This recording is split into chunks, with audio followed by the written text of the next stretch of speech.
Hello there. Welcome to Politics on Sunday. I am Femi Akande. The opposition People's Democratic Party may not be out of the woods after all. The battle inside the PDP is now about who gets what, how, and when. Recently, a group called the PDP Action 2023 set a yardstick of how old the party's presidential candidate should not be. They want the party to shop for a candidate among qualified aspirants who are just above 50 years old. But for the All Progressives Congress Caretaker Committee, they have reluctantly announced a date for the National Convention. The thread holding the ruling party together is at a breaking point, but many of the party leaders have deliberately refused to acknowledge these problems. The resignation of the Director General of the Progressives Governors Forum further exposes a futile attempt to paper over the cracks in the APC. The former DG, Salihu Lukman, said every campaign to get the party's leadership to commence the internal reform process was resisted as some party leaders, in the bid to emerge as candidates of the party for offices, became hostile.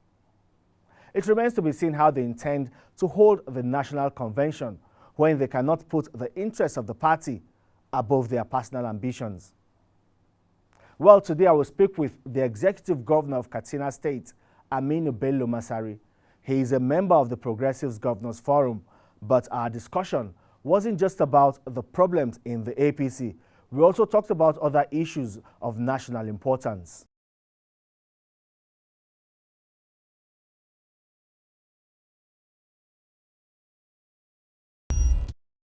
So let's start with Katsina State.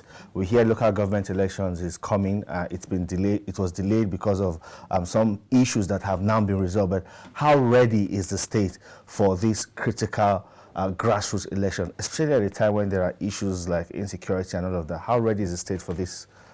Well, I think we are ready, and we have been ready for a very long time. But unfortunately, like you said, we were dragged to court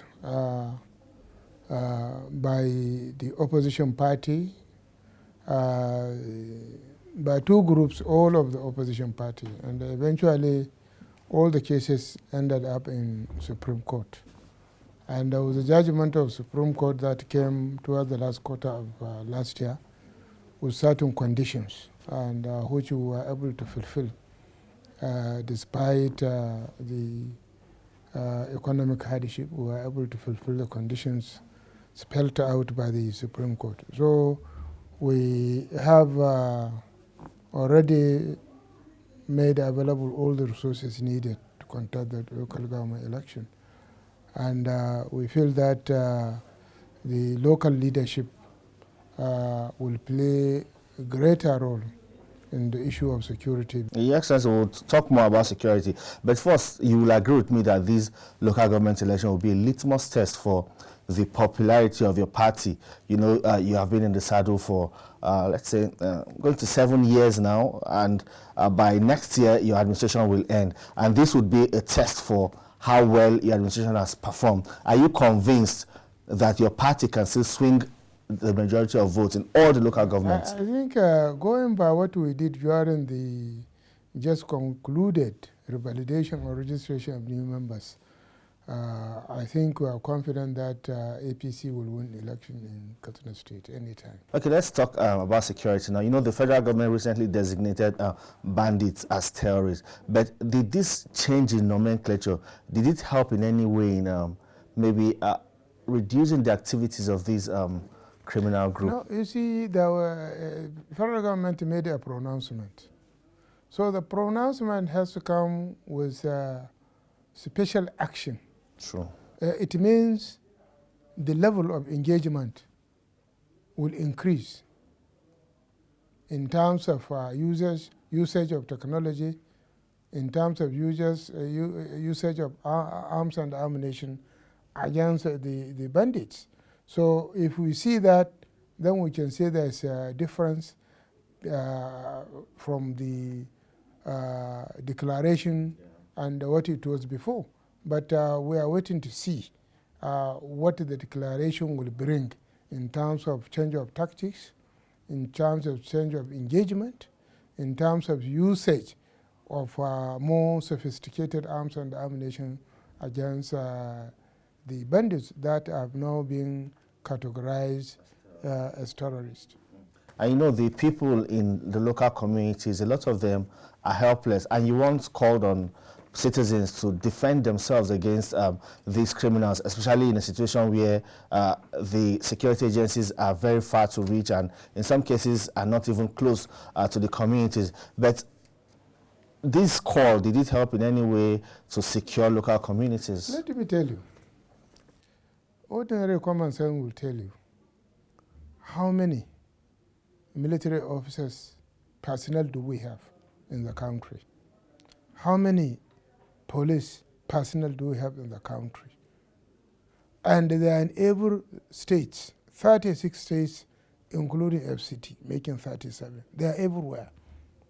So you can see that the number they have has been spread across the nation so thin. And I tell you, if you put 300,000 soldiers in Zamfara forest, bordering Katsina and Sokoto, Kaduna, and Niger, they will just disappear. This is just one forest out of many. Likewise, the police force. How many policemen do we have in Katsina? Are they up to 3,000? We have a population of about 80 million. Are you saying each policeman to 266 people? 230? 266,000 people? It doesn't make sense. You see, there is a natural instinct of defense, which every living thing has. And for us, religiously, you don't wait for somebody to come and kill you without you doing anything. You don't wait for somebody to come and drive you out of your house without you doing anything. You don't want somebody to come and rape your daughter or your mother or your wife without you doing anything. What are we talking about? Looking at the numbers, looking at the level of technology that we have, so it's natural for people to rise up to occasion. Let me tell you, every village has some form of vigilante or the other. There are some people, if you say contribute 100 naira, we are going to buy a battery for torchlights, we are going to buy equipment for vigilante. He will not give you. He will say, I have no money. But if misfortune falls on him, either his family member or anybody close to him is kidnapped, he will bring 100,000 to go and pay more to somebody who will buy additional arms and fight you again. So it doesn't make sense. It doesn't make sense. And people are saying whatever they want to say, let them say. We have freedom of speech, and this is my opinion, and I believe in it, that people, even from the religious point of view, should defend themselves, should not fold their arms, and wait for somebody to come and kill them and flush them out of their houses without them doing nothing. We may mention police may be far, military may be far. Look at the expense of Nigeria. Look at the total number of the armed forces we have. Are we being fair? If a criminal, a bandit, a terrorist holds arm, for whatever reason we are not being able to completely block their source of supply, and you are saying that a good man should not take up arms and defend himself. How many times the custom and other security agents have arrested people with containers of arms and ammunition? How many arms are in the hands of some people in the certain part of this country? There are certain parts of this country that the number of arms and the ammunition that are in the hands of the ordinary people are more than those that in the hands of the military or police. What are we talking about? This is reality. Huh? And you are saying these innocent people should not defend themselves? You know why that people did not accept that word was because they say the primary responsibility of government is to protect lives and property. Yes, it is. It is. Is it not part of it to tell you to be responsible? I am your leader. I ask you to be responsible because this is what I can do. This is what I can offer. This is what's on the table. Are you saying that there are certain issues that are even beyond whoever is in government at any given point in time? You will be faced with certain challenges that you are not prepared for. Before you get prepared, what do you do? But we know it is a responsibility of God. We are responsible. We know we are responsible, but we are not liable. We are responsible, but we are not liable. Look, this leadership we are doing, we are also aware that tomorrow will answer before our Creator, how we govern the people. We are not shaking from our responsibility. I, as a governor, I know my limitations. I know my limitations. Even the president has limitations. I gave you a simple scenario of the vastness of Nigeria and the number of the armed forces. Were they created last 7 years? This has been a military that has been formed since the amalgamation of Nigeria. So we have cumulative problems in this country for years.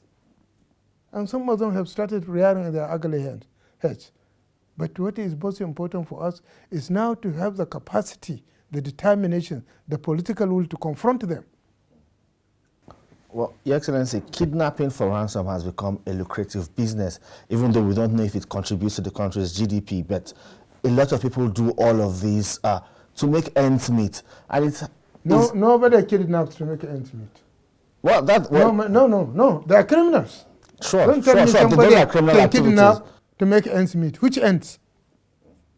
Which ends? But you know, it's now complex because you said something that it's now in the community level. Yes. These people do not come out from the forest anymore. Yes. And it makes it really difficult because of... It makes it easy.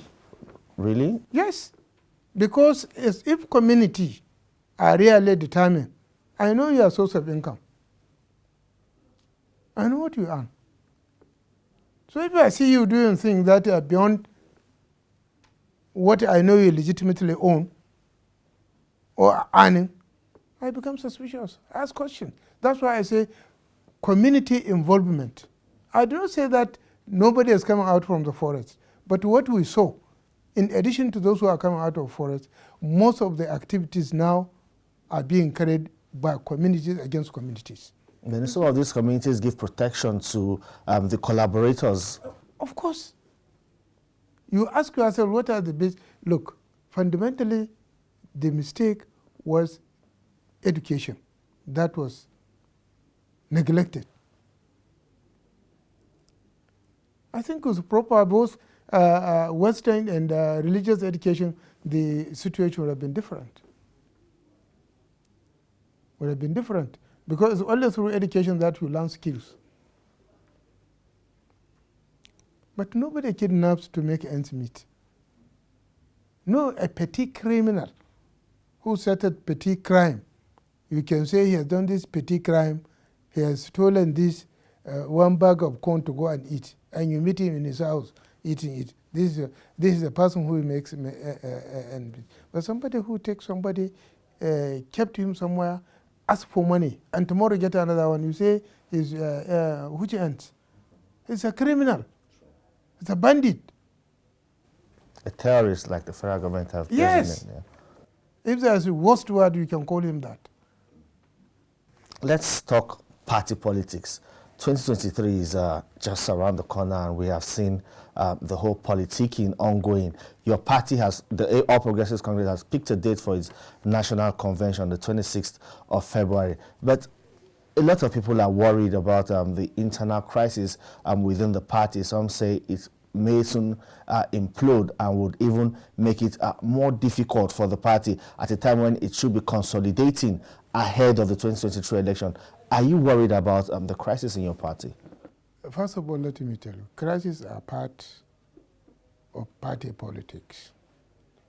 What is most important is the capacity of the leader or leaders to deal and resolve all issues, if possible. If not, most of the issues. So the crisis people are looking at, they are there in every political party, especially a party that people see has the potentials to win election. Again, within your party, a lot of people have been declaring their interest to run for office, and the former governor of Lagos State, Asiwaju Bola Tinubu's presidential interest has also got people talking. What are you saying about it? Is he not a Nigerian? Hasn't he got the right to aspire to any office in Nigeria? I don't know, unless you tell me any one particular reason why people are interested or not interested. But he's not the only person who is declaring interest. But certainly a space is due in APC. For that reason, he has the right to seek for any office in APC. You cannot deny his qualifications. You cannot deny his contributions. Whatever you will say about him, of which you are entitled to say, you cannot take away his contributions to party and to development of democracy in Nigeria. You cannot take away that from him. You may not agree with him, you may not like him, but these facts are facts. I'm not campaigning for him because many candidates are coming out. I cannot say precisely where I will end up in terms of my support, but the fact that any Nigerian who feels he has what it takes to govern us, he is welcome to declare. It's up to Nigerians to decide. And there's so much intrigue about where the presidency of the country will come from. That's the debate about zoning. Some people say, oh, it should be the turn of the South. We have even seen in the South, the Southeast also coming up with their own push for that office of the president. Even some interest in the North believes the North should also retain the office of the presidency. What's your take about this whole zoning controversy? I think I have made my position very clear that I support rotating or rotation, and I support this time around in APC we should zone the presidency to the southern part of this country. That's my personal position, because rotation from time to time will help stabilize our polity, will help in giving every component part of the Nigeria the opportunity to govern. Another issue that sharply divided opinions is how parties should nominate or select their flag bearer. There was a debate about direct or indirect primaries, and the National Assembly have finally removed that contentious clause 84 from the Electoral Act Amendment Bill. But they also made provisions for consensus. Would you support a consensus candidate? Look, you see, the constitution of even our political party, the APC, gave 3 options: direct, indirect, consensus. So even if it is consensus, it has to be ratified, either at a Congress, if it is a governor, or at a national convention, if it is a president, or at a senatorial, if it is a senator. It goes down the line up to member House of Assembly. Indirect, you have elected delegates with the sole purpose of electing a particular office. They become the electoral college. So whichever way you look at it, is the majority opinion of the people. So when you go for election, direct or indirect or whatever, nobody gets 100%. But who gets 51% and fulfill the requirements needed becomes a candidate. So whether one support or not support is not the issue. It's the system that Constitution has provided.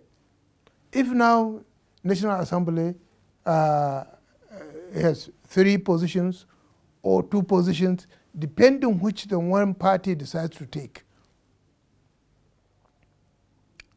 I will support it. What is the position of my party? 2023 will be a tough election according to predictions by some people, because they say issues that will determine how people will vote will be the economy, security, the safety of lives and property, creation of jobs and all of that. And they say your party has not really done well in all of these areas. I think those who are saying our party has not done well are members of the opposition. You know, they can speak with their mouths, but their minds know the truth. Mr. These are one of the reasons why the opposition was voted out in the first place. The opposition was voted out for so many reasons. At least there was secessionist Boko Haram at that particular time. It was also, they had a bomb in Abuja. They had started going down. Since 2015, when this government came, control it, limit it, and push them out. Have you ever heard of any bombing in Abuja, or in Kano, or in Kaduna? Is it not progress?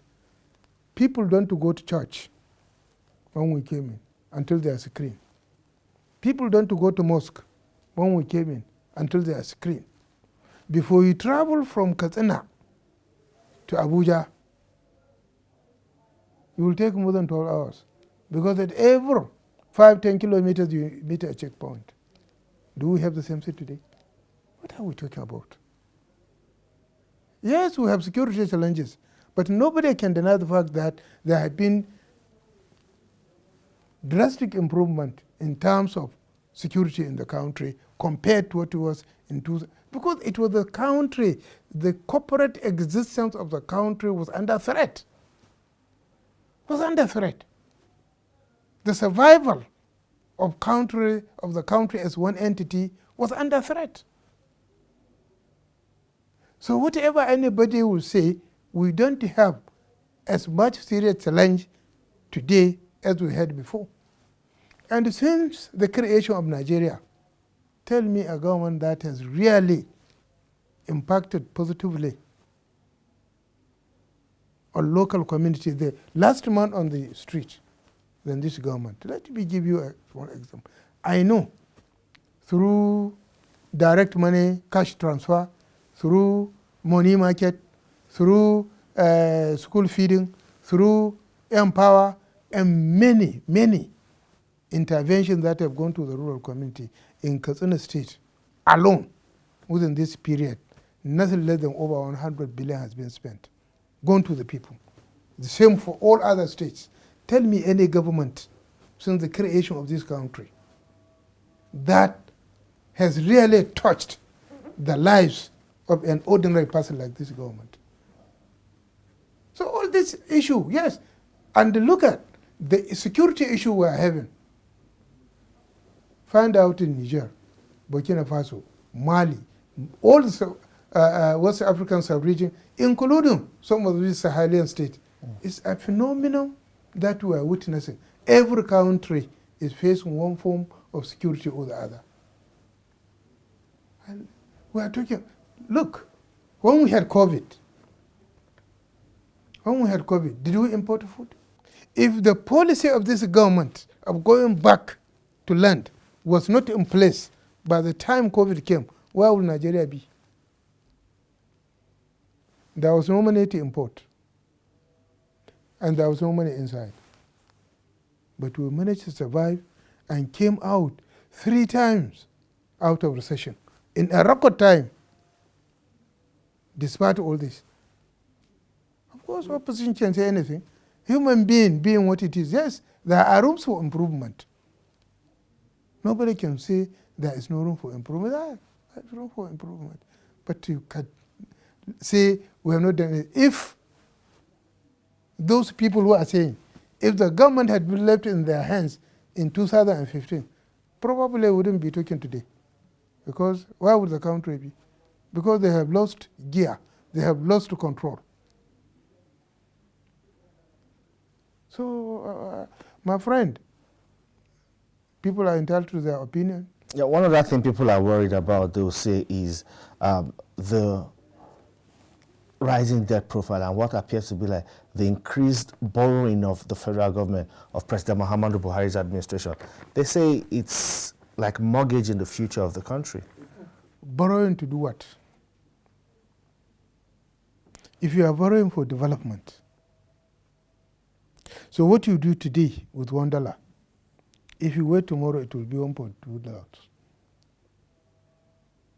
So why can't you do it today and get the benefits? And have we borrowed beyond our capacity to pay? Those lenders would not have lended. They have more interest in our economy than we Nigerians.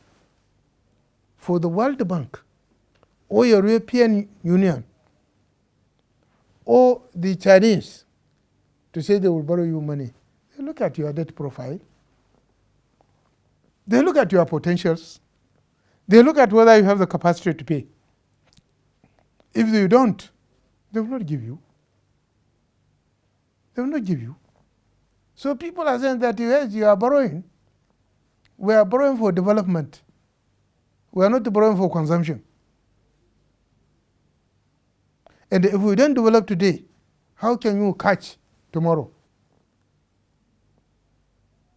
I think it's not the borrowing itself that is bad, but what are you borrowing? What are you borrowing for?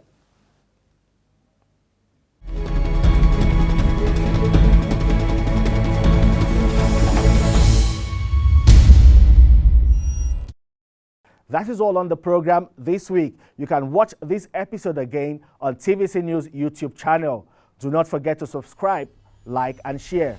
Also, follow me on Twitter at Femi Akande TVC to catch up with the latest political conversations as activities ahead of the next general election keeps us very busy. Thank you for watching.